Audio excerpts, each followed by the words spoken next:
Salve, salve pessoal, e aí, tudo no suave com vocês? Tomara que sim, porque bolsonarista bagulho tá muito bom não, meu véi. Oxi, até Chiquinho Brasão foi e correu lá na CCJ, mas sem pano, meu véi. Oxi, só teve dois votos, vice pra defender as ideias dele, mas de resto, tudinho pra falar que esse bicho tem que perder o mandato mesmo. E na humildade se inscreve no canal, deixa like e comentário pra ajudar nós em bagulho de engajamento. Vou trazer aqui as ideias de Erika Cocai lá e Pada, tá ligado? Na sessão da CCJ, tinha quase ninguém, meu velho. Bora dar sacada aqui nas ideias. Eu começo parabenizando nosso relator, o deputado Ricardo Aires, pela precisão absoluta do seu próprio voto, do seu parecer, que atesta aquilo que é absolutamente evidente, de que não houve qualquer tipo de vício no Conselho de Ética acerca deste caso. A larga margem, inclusive, de aprovação da cassação pelo Conselho de Ética, ela atesta isso. E os argumentos que são postos, primeiro, aqui nós não estamos discutindo o mérito da proposição, como o seu voto mesmo expressa. Quando se fala de anterioridade, está se entrando no mérito da discussão. Então, portanto, aqui não nos cabe entrar no mérito, mas mesmo esta discussão da anterioridade, ela, de certa forma, já tem uma posição desta casa, porque foi o mesmo argumento utilizado para que não se considerasse a prisão como uma prisão em flagrante e, portanto, que não se justificava a prisão do próprio parlamentar. Naquela ocasião, foi muito argumentado que, pelo todo o procedimento da Polícia Federal, todas as investigações, aqui já bem atestadas e lembradas pelo deputado Chico Alencar, havia um crime continuado. Então, portanto, o flagrante, esta casa deliberou sobre ele. Ela, portanto, ao refutar que a prisão não tinha sido em flagrante, ela se posiciona de forma peremptória acerca da própria anterioridade. E aqui se fala, inclusive, do tamanho da pena. Nós estamos falando de um assassinato. Nós estamos falando de homicídios. Nós estamos falando de uma violência política de gênero. Uma violência política de gênero que não pode ser aceita e que levou, no seu caráter extremo, ao assassinato de uma parlamentar e de um seu motorista. Nós estamos falando aqui de crime contra a vida. Crime contra a vida. Nós estamos falando aqui de que divergências políticas ou de interesse levaram a que houvesse um assassinato. Nós estamos falando disso. O que significa você não atestar que há necessidade de cassar um mandato com tamanhas evidências atestadas em um amplo processo de investigação que apontam como o parlamentar como mandante de um crime bárbaro que merece de cada uma e cada um de nós uma posição absolutamente dura para que não se cubra esta casa com o manto da impunidade. Portanto, tem razão Vossa Excelência ao atestar a gravidade do delito e a gravidade das acusações que foram postas acerca do parlamentar. E aqui vem e se fala que houve uma parcialidade da relatora. Os fatos desmentem isso. Aqui foi dito e se mostrou uma placa da relatora que dizia brasão na prisão. Nós tivemos vários parlamentares, deputado Chico lembra disso, que aqui foram a favor do relaxamento da prisão, mas que diziam que iriam votar pela cassação a se confirmar todo o processo de investigação que estava posto. Que diziam, não, nós somos contra a prisão, somos a favor do relaxamento, mas nós queremos um tratamento duro para o parlamentar. Então, o fato da pessoa ser a favor ou não da prisão não significa que já emita ali uma posição acerca da própria cassação. E aqui o que se fala sobre a mensagem da deputada, ela diz, em outros casos, o envio foi em menos de 24 horas da Secretaria-Geral para o Conselho de Ética. A demora da Câmara em se pronunciar mancha a imagem da própria Câmara Federal. Ela exige celeridade, não na cassação, exige celeridade na avaliação da representação. E ela cita de forma muito... Até o momento, a Secretaria-Geral não repassou a representação do PSOL para o Conselho de Ética. É isso que está claro. Ela exige a celeridade do processo. E aqui, disse bem o deputado Chico Alencar, que a relatora, na condição de relatora, isso tudo foi anterior à condição de relatora. Ou seja, ela não era relatora da matéria quando se posicionou. Aliás, ela exige aqui celeridade para encaminhar a representação para o Conselho de Ética. Portanto, para que a Câmara comece a investigar uma quebra de decoro, que, em verdade, não é o decoro só do parlamentar, é o decoro do parlamento. É o decoro do parlamento. Aqui ela prima pela imagem da própria Câmara. É o decoro do parlamento que é atingido quando um dos seus membros age de forma incompatível com a própria legislação ou com o próprio respeito ao ser humano e à própria vida. Então, portanto, a relatora foi impecável na condição de relatora. Impecável na condição de relatora.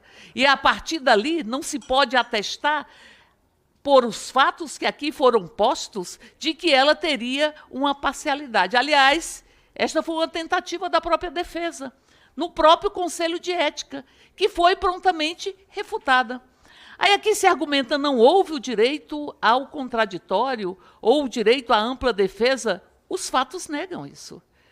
Os fatos negam isso. Aqui se queria ferir o próprio regimento e impor uma obrigatoriedade ou uma convocação do Conselho de Ética para as testemunhas que não tem qualquer tipo de respaldo no próprio regimento da Casa ou no Conselho de Ética. Se as testemunhas não se sentiram à vontade para ir ao Conselho de Ética fazer a defesa do senhor Brazão, não foi em função do cerceamento, porque não houve cerceamento da defesa. Se possibilitou, inclusive, a substituição das testemunhas de defesa. E se possibilitou, em todo momento, que a defesa se posicionasse. Que a defesa se posicionasse acerca do caso. Agora, se as pessoas não se sentiram confortáveis ou não quiseram fazer os seus depoimentos favoráveis ao senhor Brazão, a responsabilidade não é do Conselho de Ética. Não é.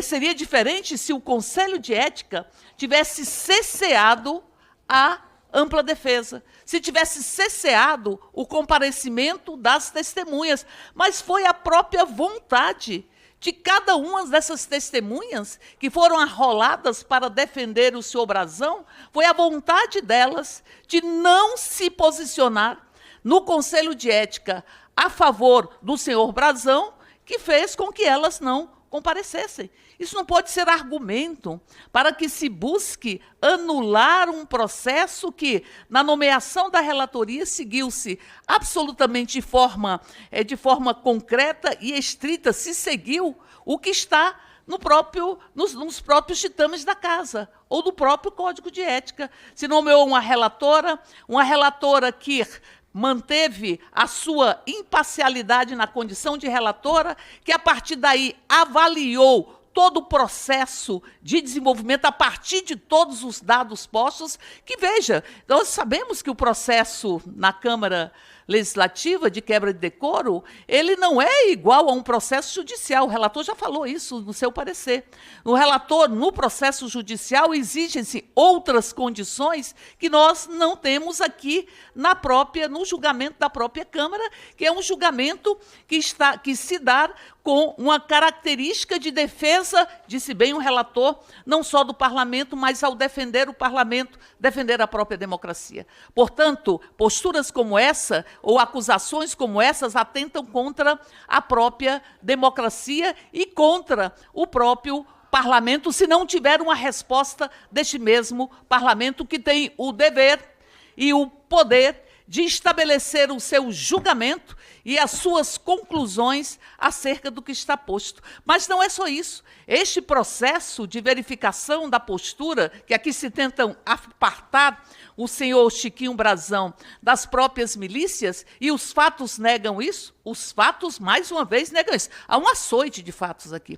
Esse recurso é um açoite dos fatos, é uma negação da própria construção de todo esse processo, que teve a investigação da Polícia Federal e que teve a condição de denunciado da própria pessoa, e que esta casa se posicionou, à época, pela manutenção da prisão, e aqui reafirmo, entendendo que havia um crime continuado. E por isso essa casa se posicionou na perspectiva da manutenção da própria prisão do parlamentar. Então, nesse sentido, não nos cabe aqui, em função de argumentos que não são argumentos que atestam que houve qualquer desvio, que houve qualquer tipo de postura inadequada do Conselho de Ética, zerar esse processo e desrespeitar a decisão do próprio Conselho de Ética, que teve apenas um voto contrário. Um voto contrário, na sua larga maioria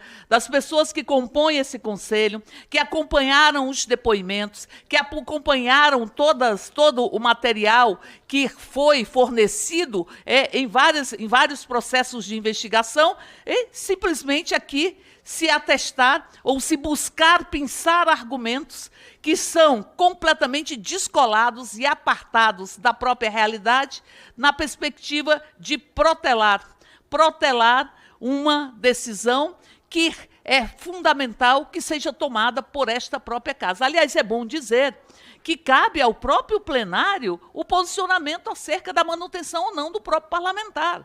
O Conselho de Ética, ele emite o seu parecer. O Conselho de Ética emite o seu parecer.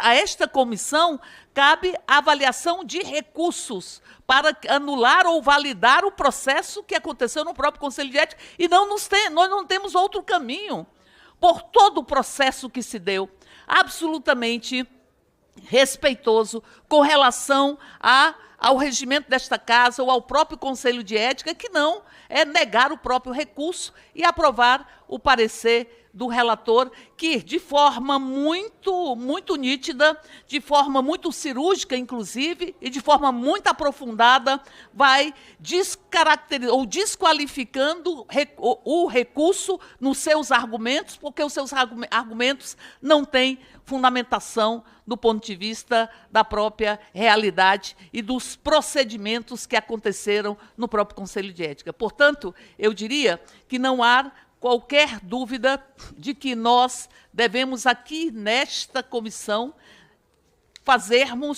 termos uma posição que seja uma posição favorável ao parecer do relator, e que nós possamos aqui, aí tem razão o deputado Chico, não há que se pedir vistas, porque significa apenas medidas de protelação, na perspectiva de se tentar, com argumentos falsos, vencer uma concepção que foi expressa de forma majoritária no próprio Conselho de Ética, e que esta casa deve tomá-la de forma definitiva no próprio plenário. É o plenário que vai decidir. É o plenário que vai decidir. Agora, ficarmos nos curvando às medidas protelatórias, sem qualquer tipo de fundamento, essencialmente protelatórias, sem qualquer tipo de lastro, significa se curvar a este recurso, se curvar a estas medidas protelatórias, desrespeitar este próprio parlamento e desrespeitar a própria democracia, porque fortalecer o parlamento é também fortalecer a democracia. E a impunidade, ao tecer o seu manto grosseiro, o seu manto cruel, ela não responde à necessidade de termos uma sociedade mais justa e mais igualitária. As acusações que envolvem o senhor parlamentar que está com um processo ou com a definição da sua cassação pelo Conselho de Ética, elas têm muito lastro, e elas têm muito fundamento e não podem ser ignoradas sobre os argumentos falsos que foram apresentados aqui pelo recurso. Por isso, a nossa posição, de forma inequívoca, de forma absolutamente lúcida e analisando todos os aspectos, sim ao parecer, porque nós não podemos nos curvar a estas medidas que buscam protelar, e este ato protelatório acaba por tentar tecer um manto da impunidade. É o decoro deste parlamento que está em jogo, é a democracia que está em jogo e é a posição que este parlamento tem que ter, muitas vezes de cortar na própria carne, para a partir daí estar favorecendo a democracia e a sua própria dignidade. Ei, meu velho, Eric é massa também, tá ligado não? Faltou só ela falar os arautos, tá ligado? Dessa vez ela esqueceu, mas enfim, é massa, ela tira a onda. Ela citou várias vezes Chico Alencar, vou deixar até a fala dele aqui no final desse vídeo, pra caso vocês queiram dar sacada, que Chico Alencar foi preciso demais, meu velho. Ele pegou a argumentação da defesa de Chiquinho Brazão e foi ponto a ponto, meu velho. Pá, derrubando as narrativas, tá ligado? Ei, meu velho, eu busquei aqui pra ver quem foi que votou contra, tá ligado não? Contra não, na verdade a favor das ideias do Chiquinho Brazão e pá. Aí diz aqui que foi Dani Cunha, que é a filha de Eduardo Cunha, e também teve um deputado lá, Valdemar Oliveira, do partido Avante. Vê que brabinha, essa galera é muita viagem, né não, meu velho? Bota mesmo os nomes na tora. Ei, meu velho, essa galera, pelo amor de Deus, bora ver, né, pessoas? Pra não reeleger de novo, se bem que quem vota nessa galera acho que não tá nem mais assistindo esse vídeo. No máximo clicou, assistiu um pouquinho e se saiu, eu acho, né, meu velho? Enfim, se você é bolsonarista e tá assistindo até aqui, avisa aí nos comentários. E, meu velho, e se tu não é bolsonarista, pô, é pra deixar vários comentários, tá ligado? Na dúvida quem viva Lula, viva Xandão, viva a democracia, fogo no gado, tá ligado não? Mas deixa comentário, pô, por favor, pra ajudar nós em bagulho de engajamento, assim como se inscrever no canal e apertar no botãozinho do like, tá ligado? Pra fortalecer nós. Tamo junto, até a próxima. Pra golpista é sem saidinha, meu véi, e sem anistia, tá ligado, né? Que golpista bom é golpista preso, meu véi. Inscreva-se, curta e compartilhe. E se possível, manda um pix. Estou precisando muito e só o Bolsonaro que não precisa recebeu. Até a próxima!